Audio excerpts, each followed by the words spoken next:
যুক্তরাষ্ট্রে অভিবাসন নীতি নিয়ে চলমান আইনি লড়াইয়ে নতুন মোড় এসেছে।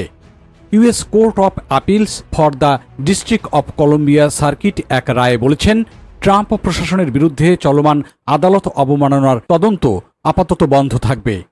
এই তদন্তটি পরিচালনা করছিলেন ফেডারেল বিচারক জেমস বোয়ার্সবার্গ। তিনি অভিযোগ খতিয়ে দেখছিলেন যে ট্রাম্প প্রশাসন 2025 সালে ভেনেজুয়েলার অভিবাসীদের বহিষ্কার সংক্রান্ত একটি আদালতের নির্দেশ মানেননি।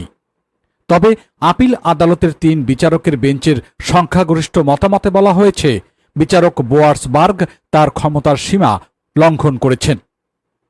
আদালতের মতে এই ধরনের তদন্ত চালিয়ে যাওয়া অত্যাধিক হস্তক্ষেপমূলক ছিল। এই রায়ের পক্ষে মত দেন সার্কিট জজ নাওমি রাও। তিনি বলেছেন, ট্রাম্প প্রশাসনের এই তদন্ত বন্ধের স্পষ্ট ও অখণ্ড অধিকার রয়েছে, কারণ তিনি প্রেসিডেন্ট ডোনাল্ড ট্রাম্পের মনোনীত বিচারক।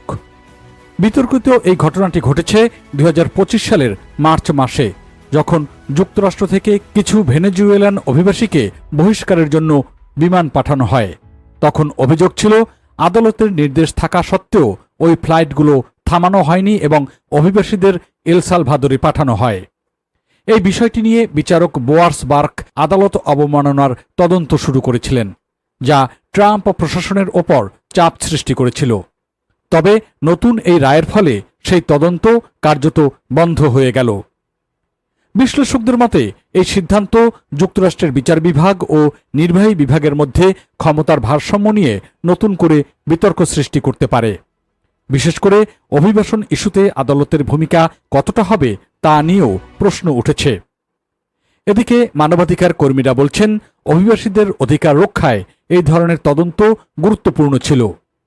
অন্যদিকে প্রশাসনের সমর্থকরা মনে করছেন, জাতীয় নিরাপত্তা ও অভিবাসন নিয়ন্ত্রণে সরকারের স্বাধীনতা থাকা উচিত। আর প্রবাসী বাঙালিদের জন্য এই বিষয়টি খুবই গুরুত্বপূর্ণ, কারণ যুক্তরাষ্ট্রের অভিবাসন নীতি ও আইনি সিদ্ধান্ত সরাসরি তাদের জীবন এবং ভবিষ্যতের উপর বিশেষ প্রভাব ফেলে।